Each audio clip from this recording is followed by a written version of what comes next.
ఎదుర్కొన్న ఇబ్బందులను చూసి తాను తట్టుకోలేకపోయానన్నారు. సినిమా వలని సమాజం చెడిపోతుందనే మాట రాకూడదని తాను అలా మాట్లాడానని శివాజీ స్పష్టం చేశారు.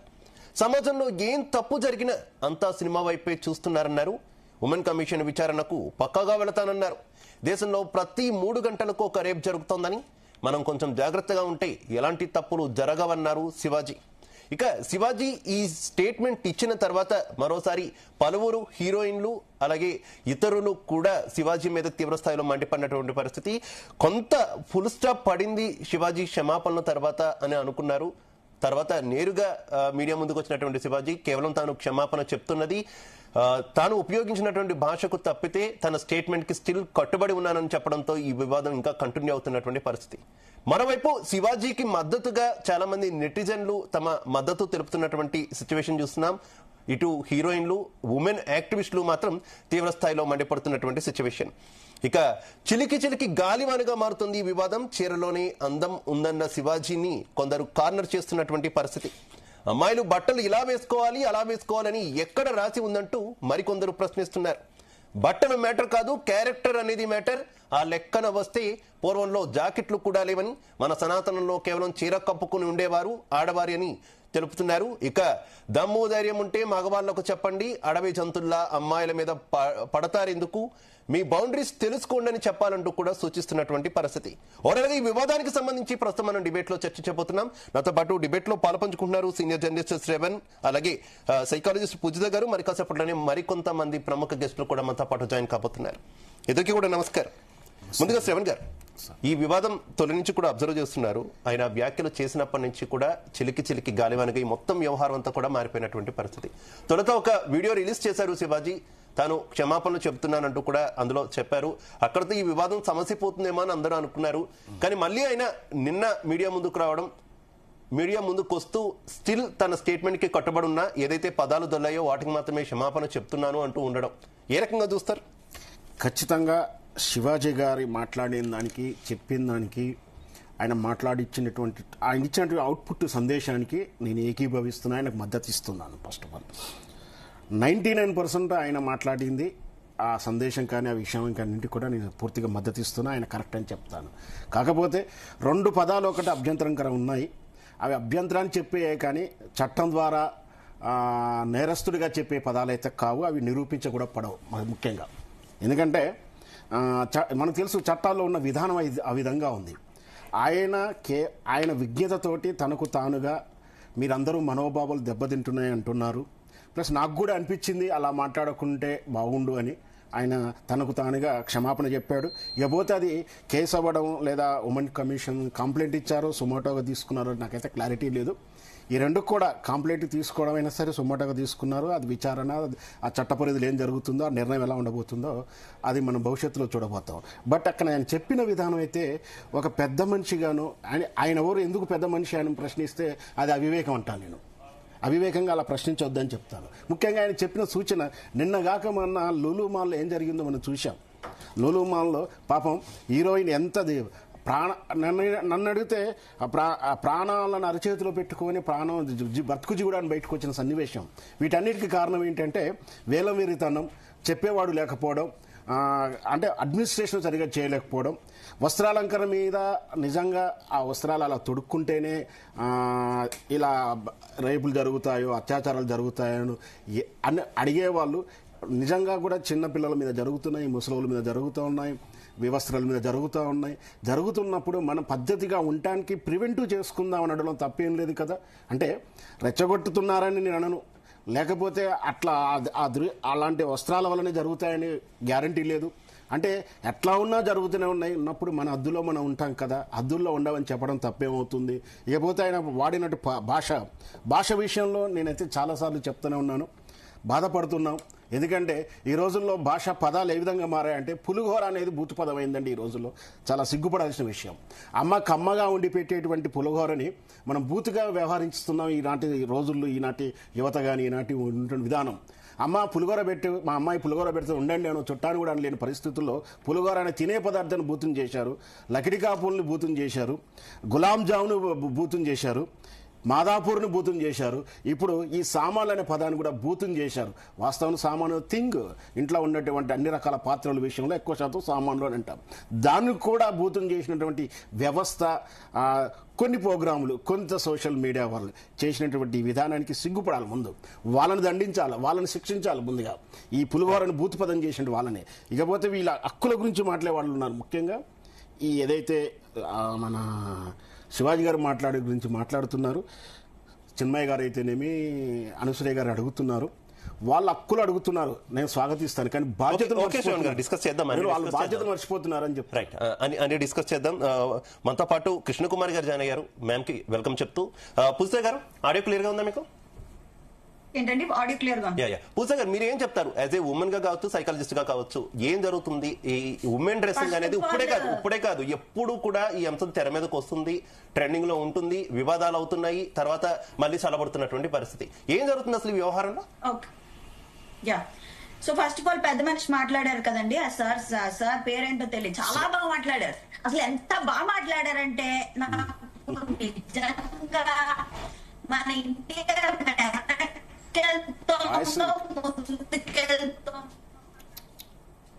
వాయిస్ ఏదో కట్ అయింది, ర్యాగింగ్ చేస్తున్నారు, ట్రోలింగ్ చేస్తున్నారు, పూర్తిగా రమ్మనండి.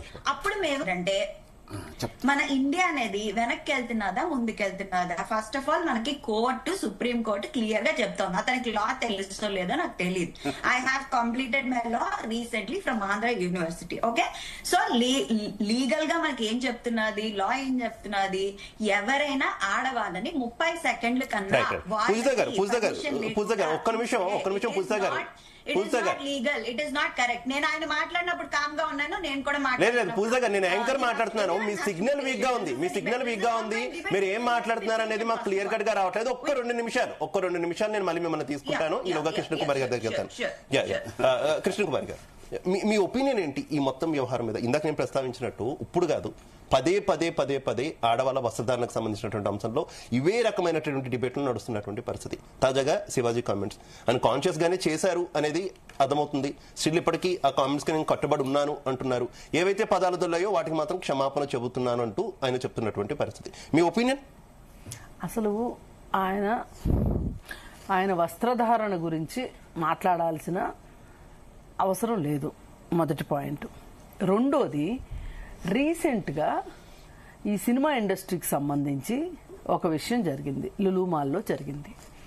ఈ లులు మాల్లో అలాగే సమంత విషయంలో జరిగిన దానికి ఏమైనా కొంచెము రిలేషన్ ఉందా అని ఆలోచించి, నాయన ఇలాంటి పనులు చేస్తే చట్ట వ్యతిరేకమైన పనులు అవి, మీరు అమ్మాయి కనిపించింది అనగానే చొంగగార్చుకుంటూ వెళ్ళి చిత్తకార్తె కుక్కల్లాగా వెళ్ళి వాళ్ళ మీద చేతులు వేసి మాట్లాడి ఇవన్నీ చేస్తే మీకు చట్టరీత్యా చర్యలు ఉంటాయి మీ మీద అని చెప్పుంటే బాగుండేది. అలా చెప్పకుండా వీళ్ళు చూడటానికి, వీళ్ళు చేతులు వేయడానికి వాళ్ళ వస్త్రధారణే కారణము అని శివాజీ చెప్పటం అనేది ఎట్లా ఉందంటే, అసలు సమస్య ఏంటి, ఈ సమస్య కారణం ఏంటి, దీనికి పరిష్కారం ఏంటి అనే దానికి ఆలోచించాల్సిన అవసరం శివాజీకి ఎంతైనా ఉంది. కానీ శివాజీ ఆ మాత్రం ఆలోచించగలడని కానీ, అతనికి అంత మెదడు ఉందని కానీ నేను అనుకోవట్లేదు. వాళ్ళ మెదడులో ఎక్కడ స్ట్రక్ అయినాయో కూడా నాకు అర్థమవుతుంది. అందుకని మేము అసలు ఆయన మీద అంత బాధ్యత పెట్టదలుచుకోలే. కానీ మీరు ఎవరైనా సరే మన సమాజానికి ఏమన్నా మంచి చెయ్యాలి అని ఎవరికైనా ఉంటే వాళ్ళు చెయ్యాల్సింది ఏంటి అంటే, ఇది పాతకాలం కాదు, పురాతన కాలం కాదు, ఇది ఈరోజు 21వ శతాబ్దంలో ఉన్నాము.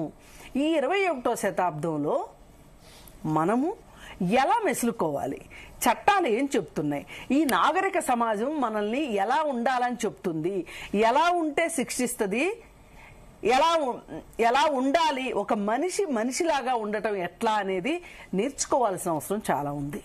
ఇక్కడ ఆయన చెప్పేది ఏంటి, మీరు ఎలాంటి బట్టలన్నా వేసుకుని వచ్చారంటే అమ్మా మీరే ఇబ్బందులు పాలవుతారు. ఎవరి దగ్గర నుంచి ఇబ్బందులు పాలవుతారు? లులు మాల్లో ఎవరైతే నిధి అగర్వాల్ మీద చేతులు వేశారో అలాంటి వాళ్ళ మీద వల్ల మీరు ఇబ్బందులు పాలవుతారు అని ఆయన అన్యాపదేశంగా చెప్పాడు. అయితే నేనేమంటానంటే, కరెక్టే. ఒక అమ్మాయికి ప్రమాదం ఎవరి దగ్గర నుంచి వస్తుంది? పక్కనున్న మగ మనిషి వల్ల. ఆమె డ్రెస్ ఎలా వేసుకుంది, డ్రెస్ సరిగా వేసుకున్నా కూడా ప్రమాదం వస్తుంది. కాబట్టి ఒక మనిషి ఇంకొక మనిషితోటి ఒక మనిషిలాగా ఎందుకు ఉండలేకపోతున్నాడు? ఇది కదా మనం ఆలోచించాల్సింది. ఇప్పుడు ఒక అమ్మాయి అశక్తురాలా, స్వశక్తురాలా, సాధికారత ఉన్న మహిళ, ఏ మహిళ, ఇవన్నీ కాదు. ఒక మనిషి, అమ్మాయి కూడా మనిషి. ఈ మనిషి తాను పక్కనున్న మనిషి అంటే మనిషిగా గుర్తించబడుతున్న మనిషి దగ్గర నుంచి రక్షణ లేదు. నేను ఏం డ్రెస్ వేసుకుంటే నాకు రక్షణ ఉంటుంది, నేను ఏం మాట్లాడితే నాకు రక్షణ ఉంటుంది, నేను ఎలా నడిస్తే నాకు రక్షణ ఉంటుంది, నా బాడీ లాంగ్వేజ్ ఎలా పెట్టుకోవాలి, ఇంత ఆలోచించాల్సిన అవసరము పక్క మనుషుల దగ్గర నుంచి ఉందా? అదే ఇప్పుడు మనం అడవిలోకి వెళ్తాం అనుకోండి, సింహం, పులులు, ఇంకొకళ్ళు వస్తాయి అంటే దానికి తగ్గట్టు మనం ఏం చేస్తున్నాము? సఫారీలో వెళ్తున్నాం. లోపల మనం కూర్చుంటాం, బయట జంతువులు ఉంటాయి. కానీ ఈ సభ్య సమాజంలో, ఈ నాగరిక సమాజంలో, నాగరికత, ఇప్పుడు మీరున్నారు, ప్యాంట్ వేసుకున్నారు, షర్ట్ వేసుకున్నారు, కోట్ వేసుకున్నారు, వాచ్ పెట్టుకున్నారు, మంచి ఫోన్ పెట్టుకున్నారు, మంచి టెక్నాలజీ మధ్యలో మీరు కూర్చొని ఉన్నారు. మీ దగ్గర నుంచి నేనేం ఎక్స్పెక్ట్ చేస్తాను? మీరే ఉన్నారండి నా పక్కన, నేనేం ఎక్స్పెక్ట్ చేస్తాను?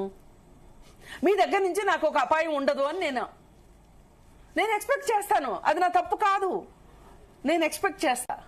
కానీ అమ్మ మీరు చీర సరిగా కట్టుకోలేదు, లేదు అనుకుంటే మీ మాటలు బాగోలేవు, దానిని ఆసరాగా తీసుకుని నేను ఏమైనా చేసే హక్కు నాకుంది, నేనెంత నాగరికుడిని అయినప్పటికీ అని అంటారా?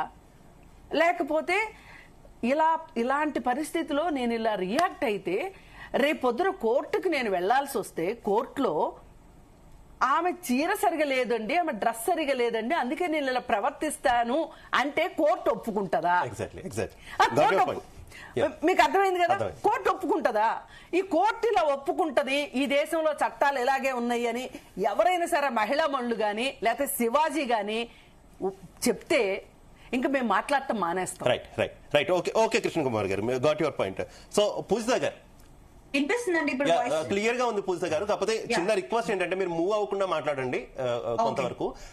నాకు క్వశ్చన్, స్ట్రైట్ క్వశ్చన్. ఇప్పుడు శివాజీ కాకపోతే ఇంకొకరు కాకపోతే ఇంకొకరు, ఎవరో ఒకరు పదే డ్రెస్సింగ్ మీద ఈ కామెంట్స్ చేస్తున్నటువంటి పరిస్థితి.